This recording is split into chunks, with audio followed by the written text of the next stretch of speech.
untuk kita semuanya. Tema khotbah kita minggu ini adalah jangan hidup dalam kecemasan.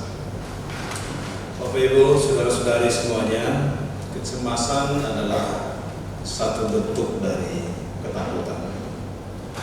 Kata lain dari kecemasan adalah khawatir. Dalam Alkitab terdapat kata takut sebanyak 566 kali, kemudian kata khawatir 35 dan kata cemas 27 kali. Ketiganya berjumlah 628. Ini pertanda menunjukkan kepedulian Alkitab terhadap masalah ini. Takut itu negatif, tapi pengaruhnya memang bisa negatif. Pengaruhnya bisa positif. Contohnya saya ambil dua. Yang pertama, kebanyakan orang menjadi berhasil dan terkenal karena dilatar belakangi ketakutan akan masa depan. Ketakutan masa depan membuat semua orang melakukan persiapan diri sejak muda. Dia berbenah diri sejak kecil, mulai dari bersekolah, mengejar cita-citanya, mengikuti pelatihan-pelatihan, menabung, kemudian menanamkan investasi-investasi, dan lain-lain. Semuanya itu adalah karena kecemasan akan masa depan. Yang kedua, agama lahir karena latar belakang ketakutan. Manusia takut menghadapi masalahnya. Oleh karena itu, dia mencari Tuhan karena dia percaya bahwa Tuhan dapat menolongnya. Itulah positifnya. Tapi pada hakikatnya ketakutan itu memang sangat berbahaya sekali.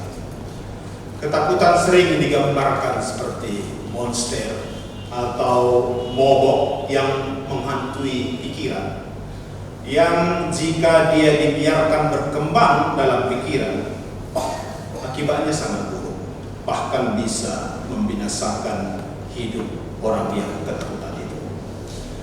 Mungkin kita masih ingat sekali bagaimana awal-awal COVID, di mana semua bangsa belum menemukan solusinya.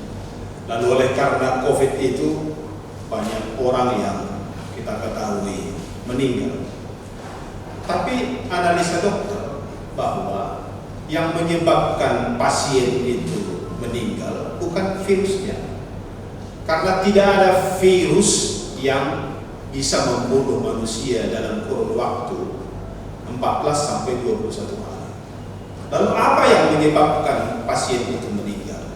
Analisa kedokteran mengatakan kecemasan, ketakutan yang terlalu besar, terlalu tinggi.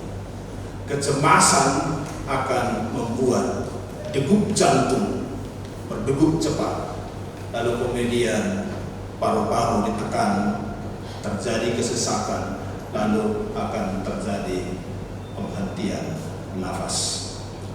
Ada 30 kali dalam Alkitab disebutkan langsung kata jangan takut.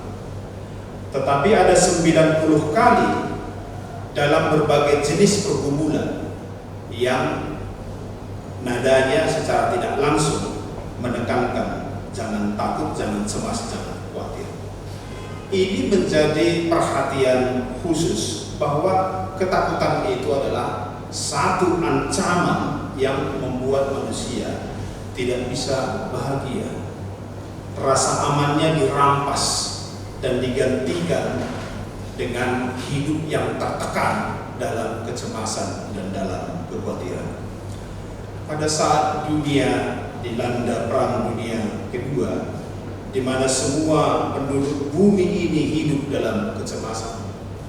Pada waktu itu Presiden Amerika Serikat Franklin Roosevelt pada tanggal 6 Januari tahun 1941 di depan Senat anggota DPR menyampaikan pidato yang kemudian disebut dengan prinsip the four freedom atau 4 kebebasan. Dia menyerukan 4 kebebasan. Dari salah satu kebebasan itu adalah kebebasan dari ketakutan. Jadi Franklin melihat bahwa salah satu ancaman yang melanda hidup manusia adalah manusia yang dicekam rasa ketakutan. Manusia yang dicekam rasa ketakutan sehingga dia tidak bisa menikmati hidup. Dia tidak bisa menikmati kebahagiaan. Bahkan dia tidak bisa bersyukur, apalagi bersukacita, karena ketakutan telah merampas hak asasinya untuk bahagia. Jadi manusia harus dibebaskan dari cekaman kecemasan. Sekarang pertanyaannya adalah bagaimana caranya? Itulah tema kita hari ini, yang dasar khotbah kita diambil dari Lukas 8. Jangan hidup dalam kecemasan. Kita sudah baca Lukas 8 ayat 29 dan seterusnya.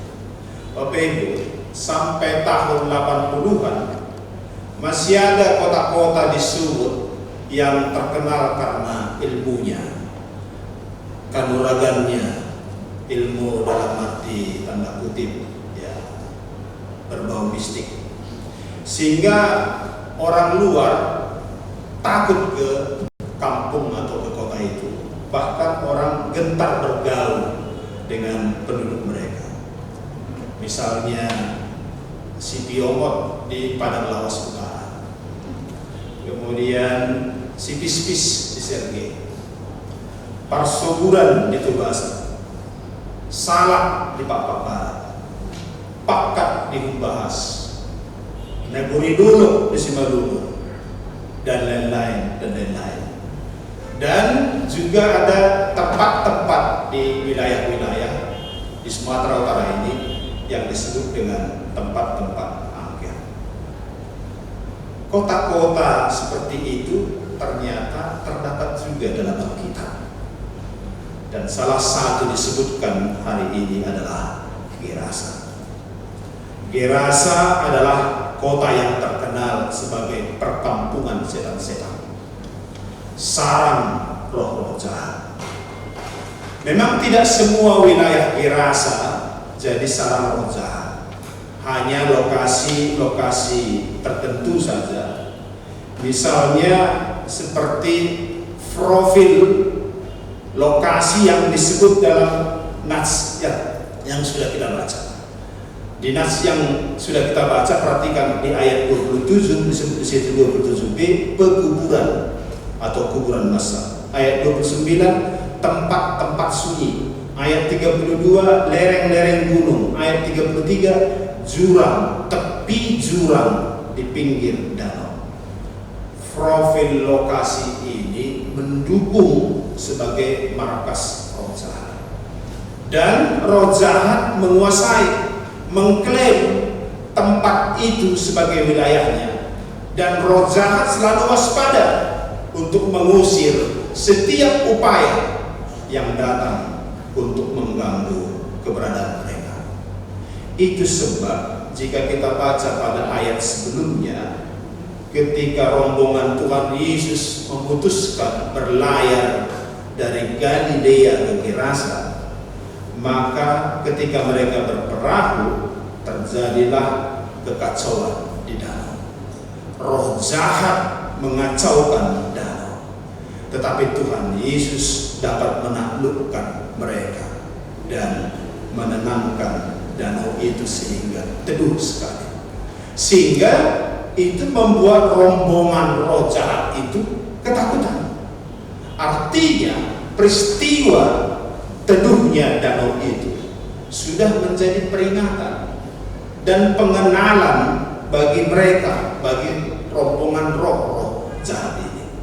Maka ketika rombongan Tuhan Yesus baru saja mendarat, roh-roh jahat yang berkerumun merasuki satu orang segera datang menemui Tuhan Yesus dan bertanya, "Mengapa engkau datang ke sini? Apa urusanmu dengan kami sehingga engkau datang ke sini? Mengapa engkau mengganggu kami di sini, hai Yesus Kristus, Anak Allah yang Maha Tinggi?" Mereka lanjutkan lagi permohonannya, "Tolonglah supaya engkau tidak menyiksa kami." Ketika ditanya namanya, mereka mengaku sebagai legion.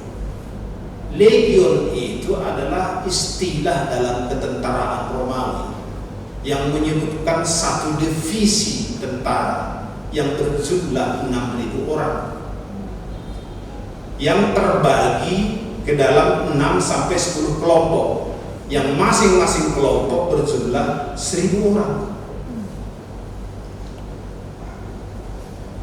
Itu makanya saya sebutkan rombongan yang merasuki satu orang, kemudian berlari menemui Tuhan Yesus dan menyampaikan permohonan.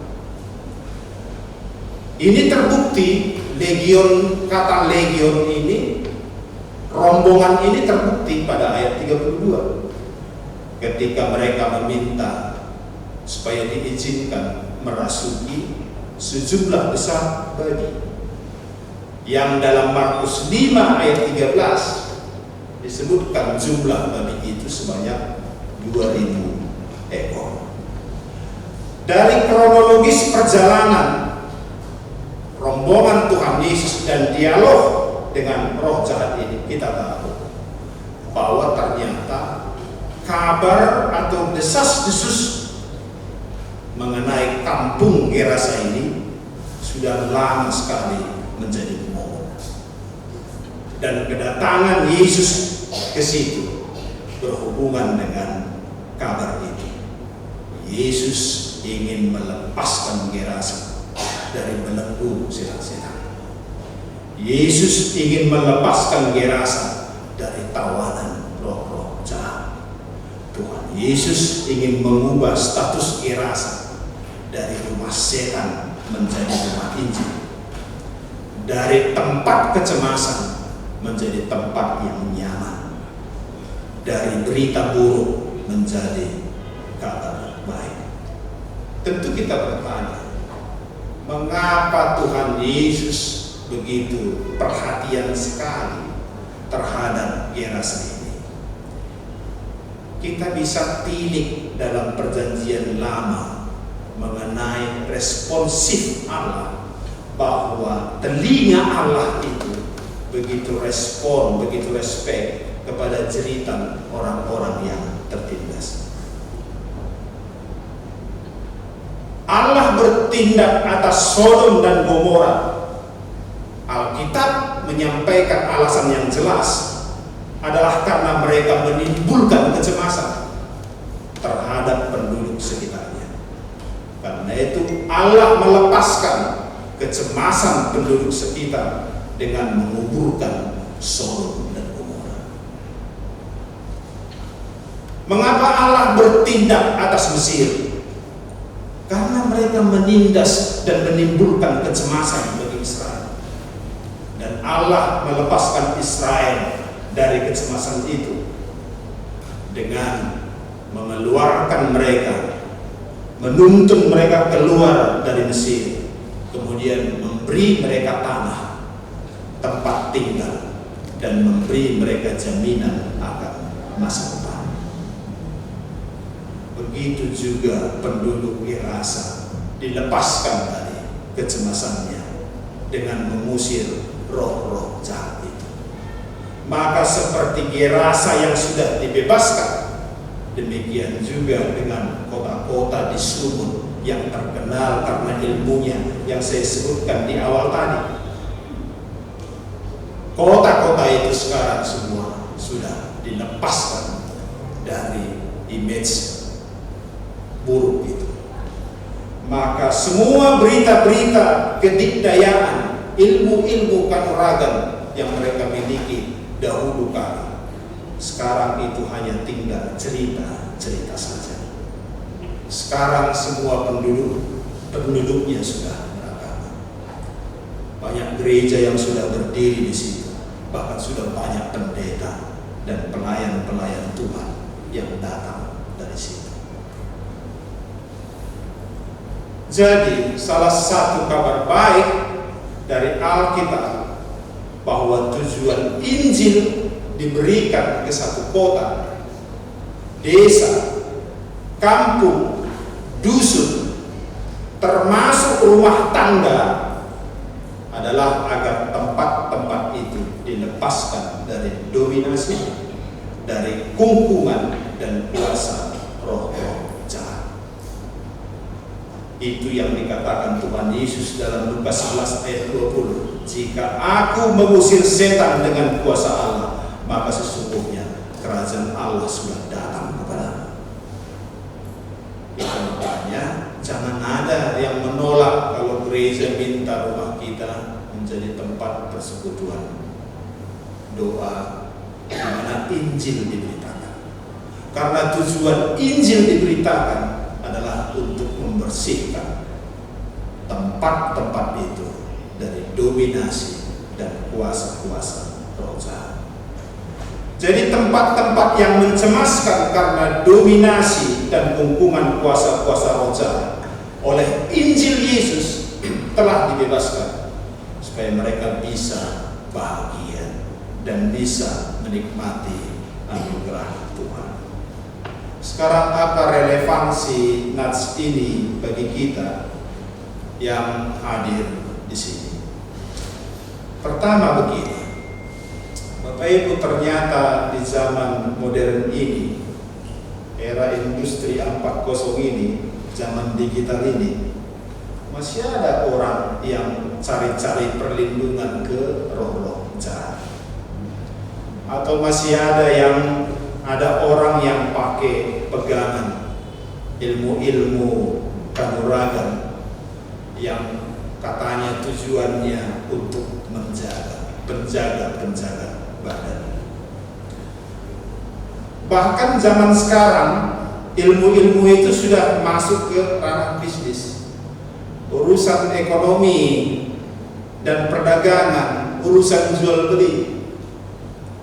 Saya pernah lihat di iklan di Facebook, ada kursus hipnotis, ada klinik pasang susu,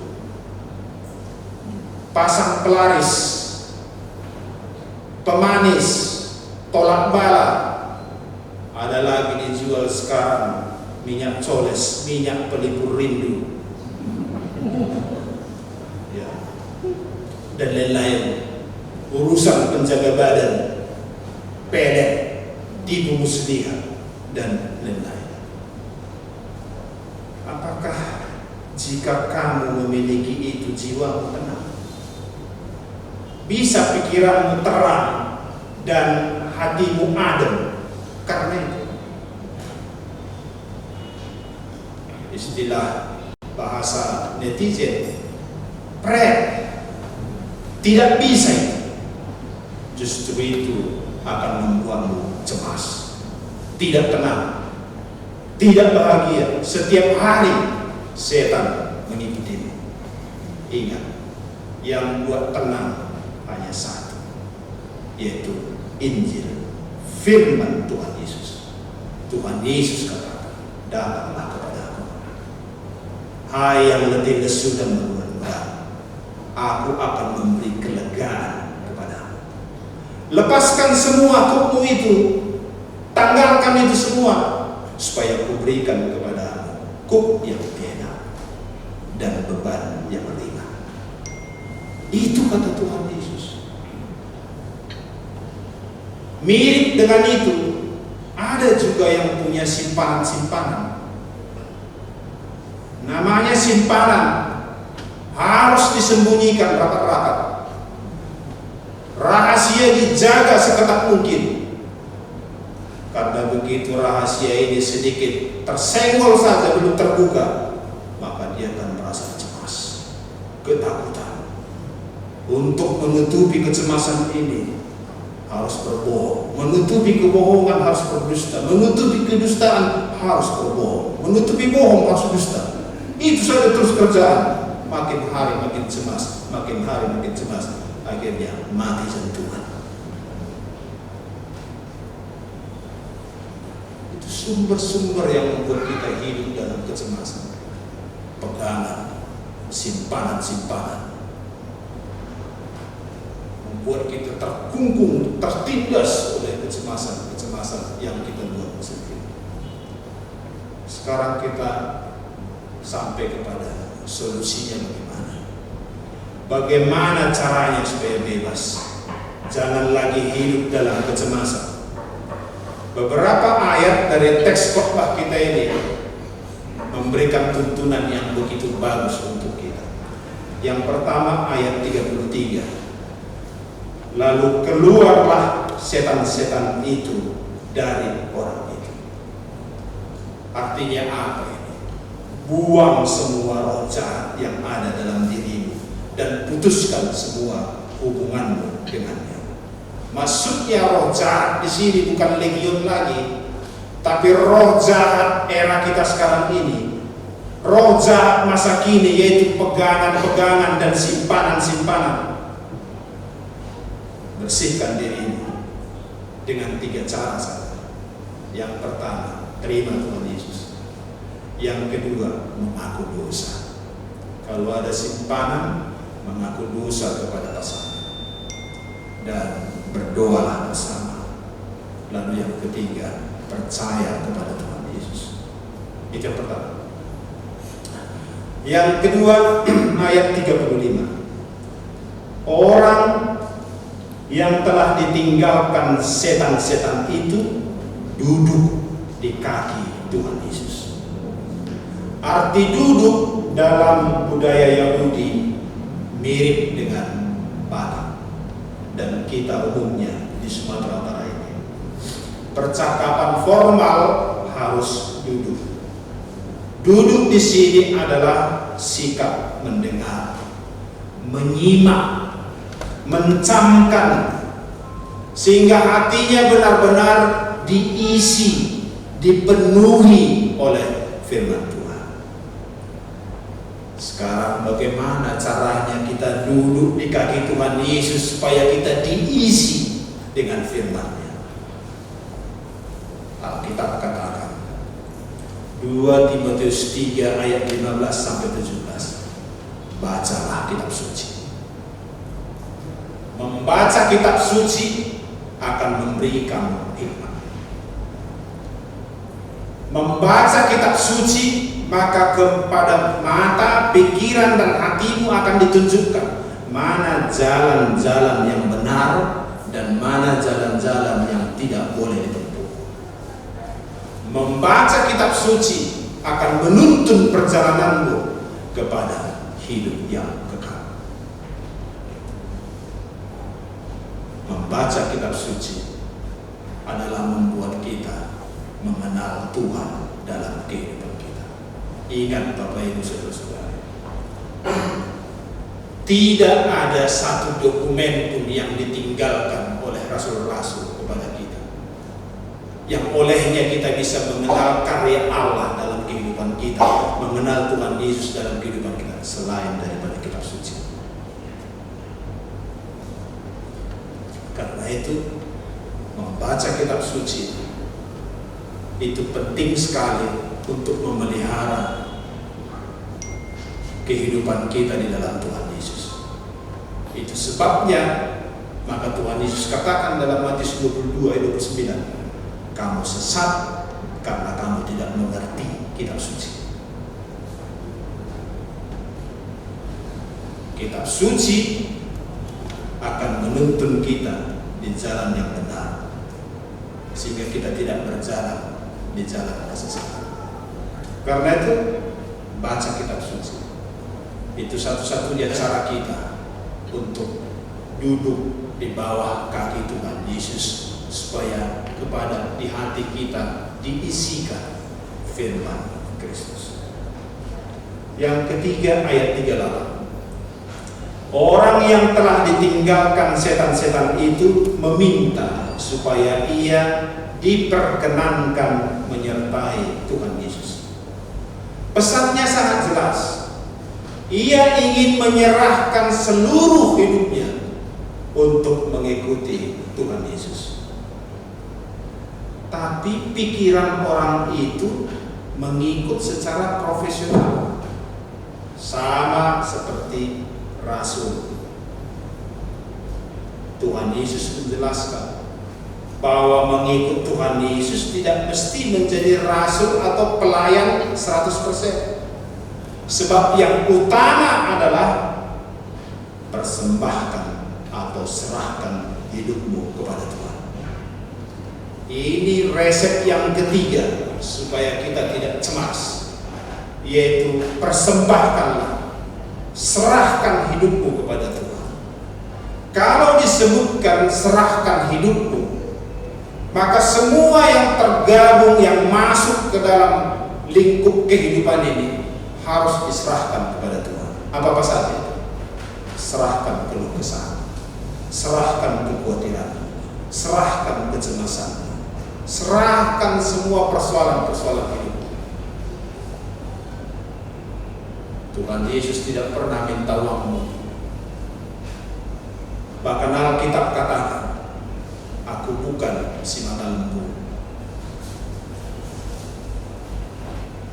Tuhan tidak mengharapkan lemak-lemak dari lembu-lembu tambun atau daging merah. Tapi Tuhan hanya minta hidupmu, supaya engkau menyerahkan hidupmu.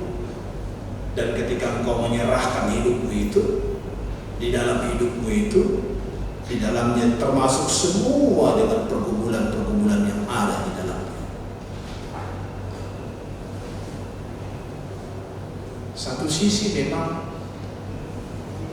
kita katakan aneh Tuhanku ini. Anehnya di mana? Masa yang dimintanya darimu adalah pergumulan-pergumulan, kekhawatiran dan kecemasan-kecemasanmu. Dia tidak minta kegembiraan dan sukacitamu, tidak. Dia hanya minta, datang, berikan kepada aku semua beban berat itu, maka aku beri kepadamu sukacita. Yang dimintanya bukan sukacitamu, tapi persoalan-persoalanmu, masalah-masalahmu, supaya engkau lepas dari kecemasan. Karena ketika engkau lepas dari kecemasan-kecemasan itu, kamu bisa menikmati hidup ini, mengisinya dengan bahagia, sukacita, syukur, dan lain sebagainya. Itu yang ketiga. Dia minta kamu untuk menyerahkan hidupmu kepada Dia. Yang keempat, ayat 39.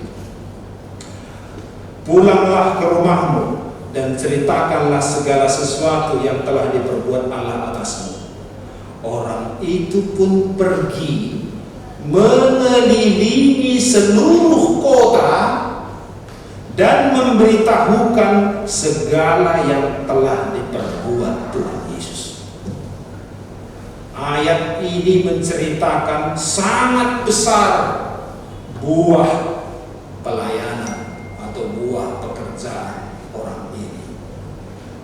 Pertama, dialah yang mewartakan ke seluruh kota bahwa Gerasa sudah dibebaskan dari kuasa-kuasa roh jahat. Itu pertama. Yang kedua, dialah yang mewartakan bahwa Injil Tuhan Yesuslah yang telah membebaskan Gerasa. Oleh karena itu, penduduk Gerasa harus hidup dalam Injil. Coba kita perhatikan ayat 31 sampai 32. Di situ ada permintaan roh jahat kepada Yesus, katanya begini: tolong jangan masukkan kami sekarang ke dalam jurang maut atau ke dalam neraka. Beri dulu kami kebebasan. Jangan kurung dulu kami dalam neraka. Belum waktunya kami masuk neraka. Kasih izin dulu sama kami untuk merasuki izinkan kami sekarang ini memasuki babi-babi itu. Dan Tuhan mengizinkannya. Artinya apa? Mereka masih diizinkan suruh kepada orang-orang yang berjiwa lemah, seperti babi-babi yang ada di situ. Jadi bagaimana caranya supaya kita tidak lagi atau tidak disuruhi oleh roh-roh jahat ini? Orang ini memberitakan bahwa orang-orang Gerasa harus hidup dalam Injil, harus terima dan percaya Tuhan Yesus, bahwa Injil Yesus Kristus itulah yang akan menyelamatkan semua orang Gerasa. Informasi ini penting bagi kita. Ayat 39 ini menginformasikan kepada kita bahwa beliau atau orang ini menjadi penginjil Gerasa sampai akhir hidupnya. Apa artinya ini bagi kita? Artinya bagi kita begini, bahwa setelah dia mempersembahkan, menyerahkan hidupnya kepada Tuhan, selanjutnya bagaimana perjalanan hidupnya? Bagaimana kebutuhan hidupnya? Bagaimana perjalanan hidupnya? Jawabnya adalah perjalanan hidupnya dia percayakan saja kepada Tuhan. Jadi yang keempat, setelah kita mempersembahkan, menyerahkan seluruh unek-unek kita, kekhawatiran, kecemasan, persoalan hidup kita kepada Tuhan, selanjutnya apa? Selanjutnya percayakan hidupmu kepada Tuhan. Percayakan. Dalam bahasa Batak Toba ada kata haposi, paposon, artinya kita beban-beban yang ada itu kita letakkan, kita serah terimakan kepada orang yang kita percayakan. Ini beban, lalu kemudian beban ini 100% kita letakkan dan percayakan kepada dia, sehingga seolah-olah saya tidak mengurusi ini lagi, ini sudah urusanmu. Mempercayakan hidup kepada Tuhan itu adalah membuat kita merasa bahwa hidup ini ada jaminannya, dan ada yang menggaransi dan melisensi hidup kita, yaitu Tuhan itu sendiri. Yang kelima, saya bacakan kepada kita yang kelima, 1 Tesalonika 5 ayat 17. Ini hal yang kelima, supaya kita tidak hidup dalam kecemasan-kecemasan. Di situ disebutkan, tetaplah berdoa. Kita belajar dari rutinitas Tuhan Yesus.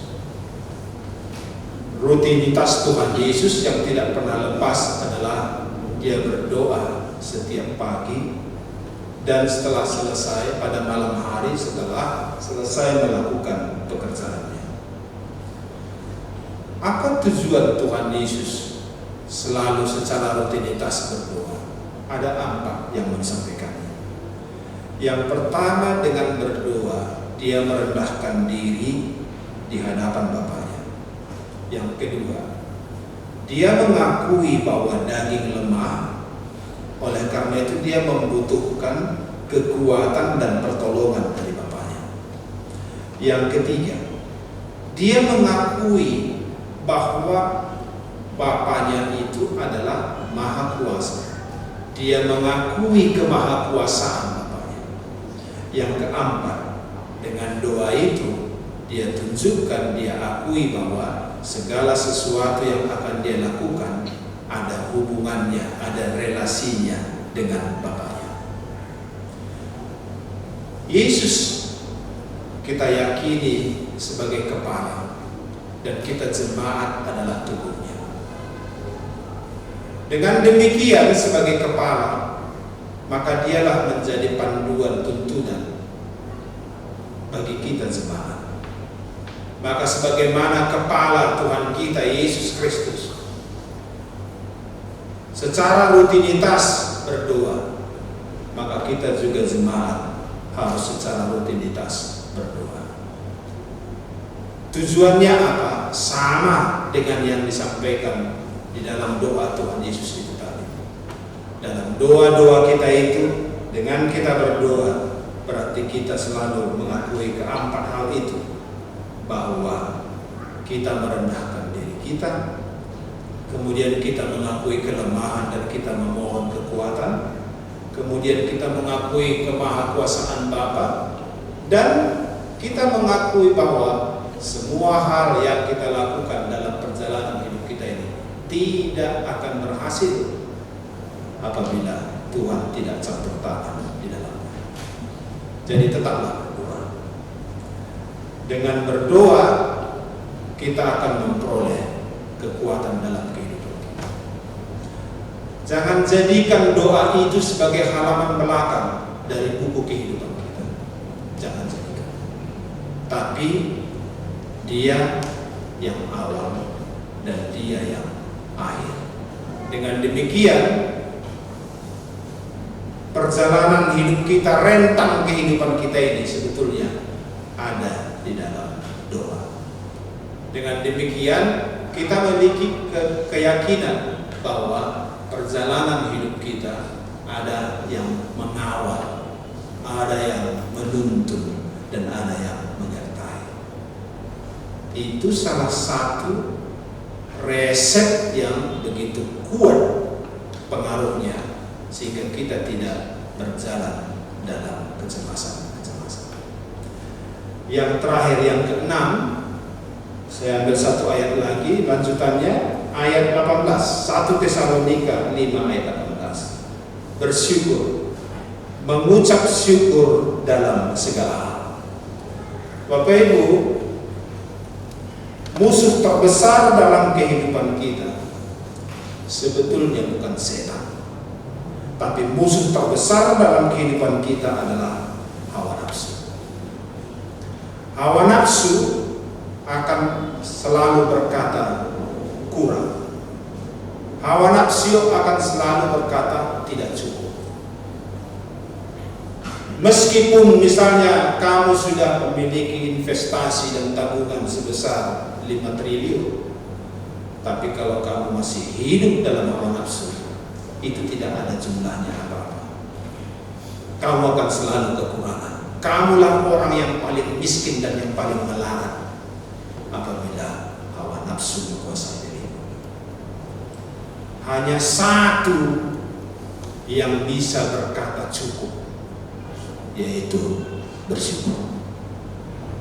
Kalau kita bersyukur, maka apapun yang ada itu cukup.